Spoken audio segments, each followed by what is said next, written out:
Ayos, nag-i-improve na ang pacing natin sa pagpadyak kahit papano. After ng ilang sunod-sunod na ride, nakukuha na ulit natin ang momentum natin. Eto nga, habang umaahon sa tulay ng Philippine Arena, kaya na natin kargahan kahit papano. Yun nga lang, sa isang di inaasang pangyayari, itong naganap.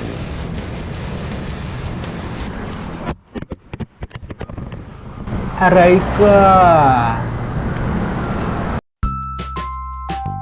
At ayun na nga, ito at ginaganahan tayong pumadyak.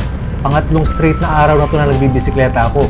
Nung isang araw, nag-88 kilometers na ride ako papuntang Terminal 3. Kahapon naman, nag-recovery ride ako. At ito tayo ngayon, isang mabilis na ensayo lang. Medyo may karga ng konti. Usually, pag ganito nagsisimula pa lang ang ride, kakalabas ko pa lang ng bahay, mabagal lang ang takbo ko dito. Kasi mabagal talaga, pakwento-kwento pa. Pero ngayon, medyo inangat natin ng konti ang pace. Lalo na dito sa part na to, naahon agad.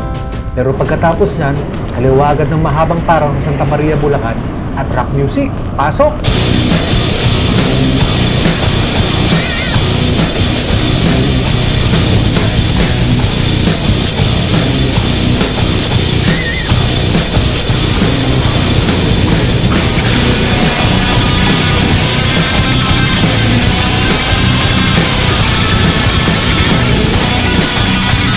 Time check, 7:30. Isang mabilis na ride lang ulit tayo. At kapos tayo sa oras, pero kailangan natin isingit. Ayaw nating masiro. Pangatlong straight third day ito. Pangatlo ba? Pangapat? Pangatlo yata. Una sa airport, kahapon recovery ride. Ngayon ano lang, tamang ride lang. Para lang wag tayo masiro.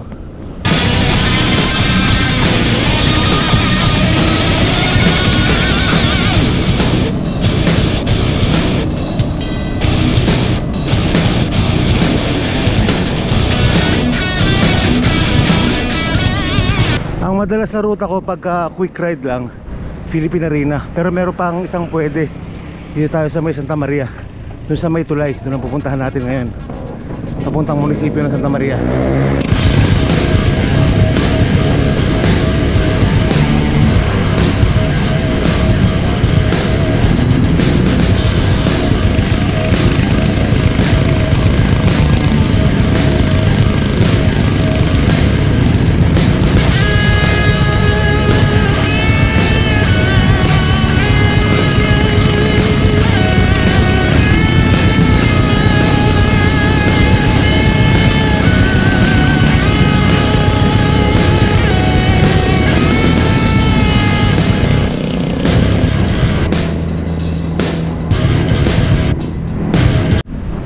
Yung Philippine Arena pag galing dito dyan sa kaliwa. Ngayon detour muna tayo, dito tayo sa kanan. Dito yung papuntang Santa Maria. Tapos dito na rin papuntang ibang area ng Bulacan. Meron din daan dito. Meron din magandang area dito kung saan pwede mag jogging. Sa may tabi mismo ng ilog. Mamaya makikita nyo, maganda rin dun. Kung nagbabike ka halimbawa sa Philippine Arena, tapos nabibitin ka sa dun sa 10 kilometers na ikot dun sa Ciudad de Victoria, pwede mo ilabas dito. Maluwag pa rin ang kalsada rito. Dire-diretso pa rin ang pagbabike.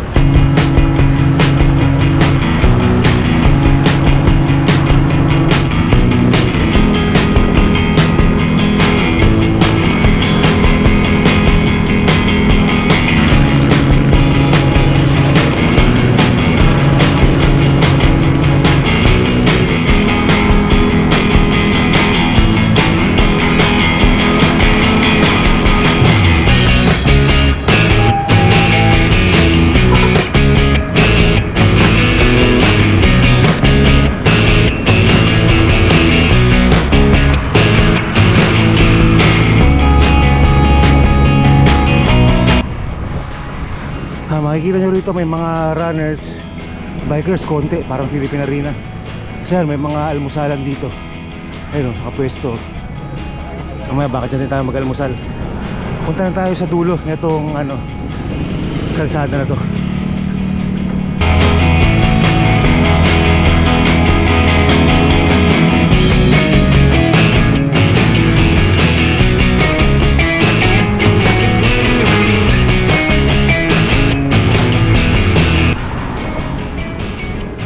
Malapit na lang doon sa dulo.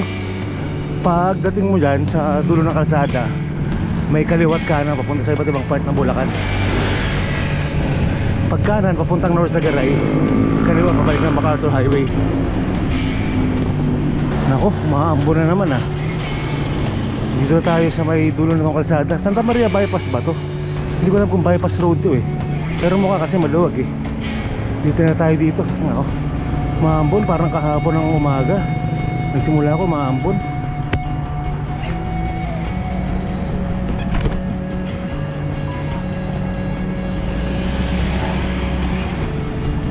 Malangit, maambon na.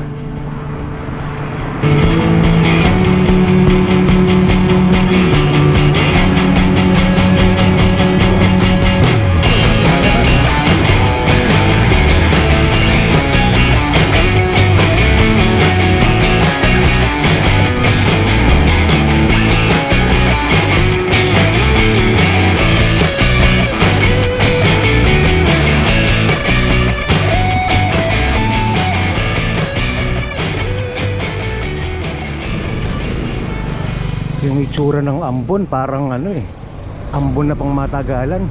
Tinuloy na natin. Mukhang wala siyang balak dumaan lang. Mukhang libo-libo talaga. Kailangan natin makabalik din agad. Kaya sugod na tayo sa ambon. Doon tayo galing sa tulay na yun. Pero hindi pa tayo babalik agad. Diretso tayo papuntang munisipyo ng Santa Maria.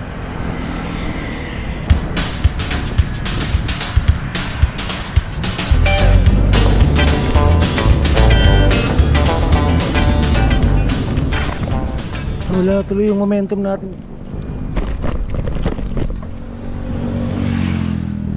Biglang may lubak dun ah. Malalim pala. Nawala yung momentum tuloy natin. Kanina ganda na ng takbuhan natin eh. Medyo dire-diretso. Ayun, na cool down tayo kasi naambunan. Tsaka napahinga. Lumalakas na yung ambon.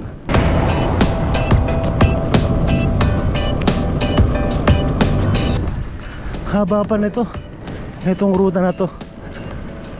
Pagka balik natin, hindi na tayo dadaan. Doon tayo sa may kabila.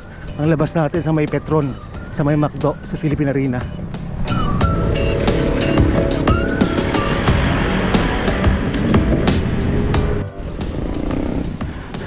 Yan, nakita tuloy na yan, paikot yan eh. Tapos pag ganun, pabalik ng Philippine Arena.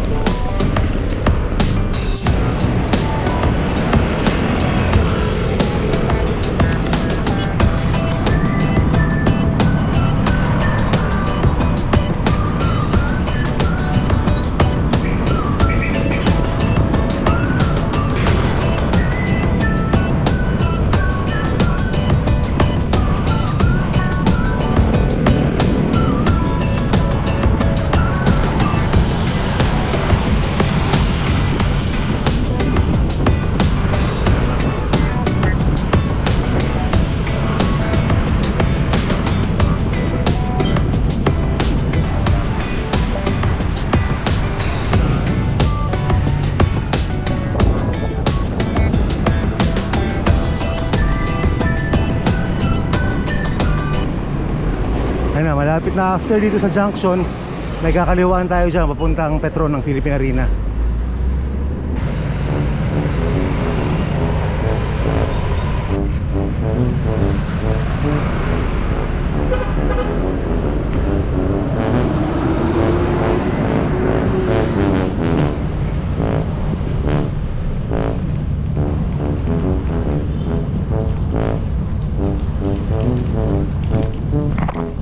Tama ba to? Parang mali yata yung pinusukan ko ah. Mali yata. Oo, hindi ito.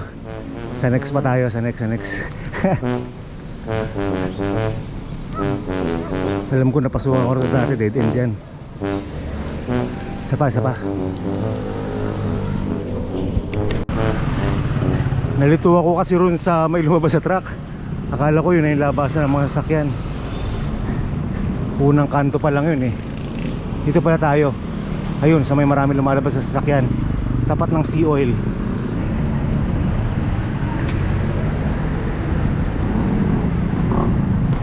Ayun no, pagliko kita na agad yung McDo tsaka yung Petron. Kanina dun wala akong nakitang kahit ano, pabrika lang eh. Eksaktong 10 kilometers hanggang dito sa Petron. Kung iikot pa tayo ng isa ulit na itong Ciudad de Victoria, plus 10 kilometers yan. So hanggang pag-uwi makaka 25 siguro tayo.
Nalaglag yung GoPro.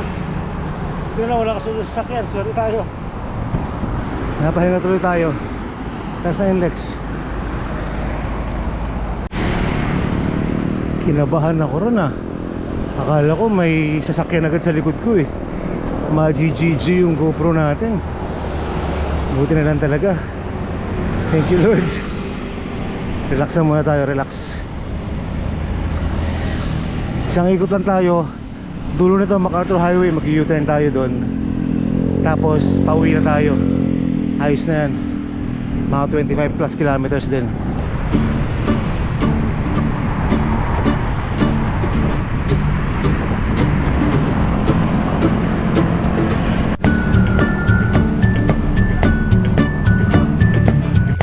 Okay lang.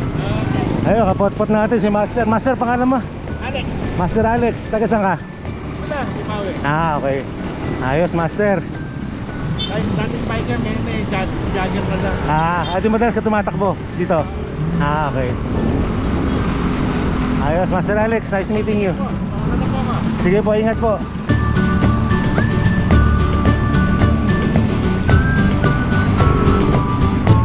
Shoutout sa'yo, Master Alex. Nakakatuwa talaga pagka may nakikita tayo mga kapot-pot sa kalsada.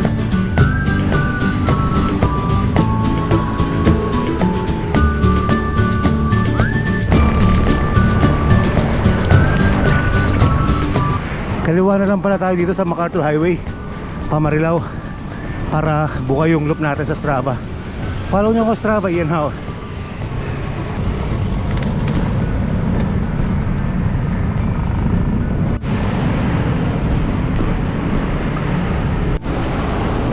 Maglo-long ride dapat ako ngayon eh. Minimum 100 sana. Kaya lang nagkaroon ako ng biglang lakad mamayang tanghali. Kaya ganito na lang, ensayo na lang muna tayo para lang huwag masiro. Yun pala yung sinasabi ng kapot-pot natin, Joner's Supermarket pala yung kanto na yun. Kaya pala Joner's ang tawag doon. Okay, thank you kapot-pot. Kasi nakaraan dyan ako dumaan eh, palabas.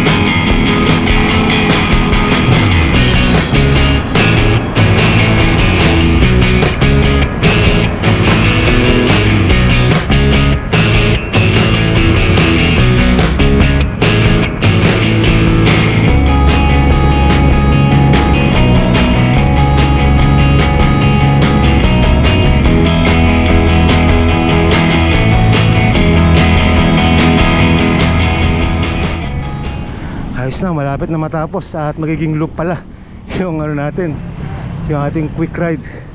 Ang ending natin ito, hanap tayong lugawan. Ito yung tinuturo kong ano, hindi ko pala sure kung service road to o bagong exit lang papuntang Marilao. Ayan o, itong ginagawa na to. Nasa ibabaw tayo ng Marilao flyover, Marilao overpass. Ito yung overpass na lagi sinasabitan ng mga truck kasi mababa. Kasi may bagong ginagawang kalsada. Hindi ko alam kung service road na papuntang Petron o exit ng Marilao. Malalaman natin. Ayos, halo. Ay, sarado. Putek, yun sana ako dun sana ako maglulugaw kung saan ako nagpapa-car wash. Sarado naman. Nandito tayo sa tapat ng munisipyo ng Marilao. Sarado yung mga kinakainan ko ng lugawan na. Lumampas na ako sa bahay namin. Lumampas tayo ng konti. Dito meron pa. Last na lang. Pag ito wala pa. Hindi na ako mag-almusal.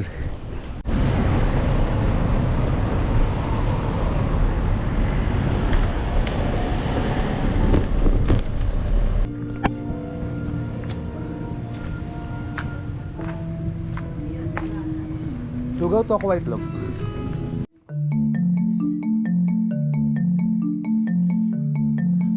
At dito na nga nagtatapos ang mabilisan nating ensayo mga kapotpot. Konti na lang at makakabalik na tayo sa dati nating lakas at makakabalik na tayo sa dating mga long ride natin. Kaya huwag kakalimutan ang matandang kasabihan ng mga Kastila, ang mag-comment, mag-like at mag-subscribe ay suswertihin. Ang hindi mag-skip ng ads, mas lalong suswertihin. Hanggang sa muli, salamat.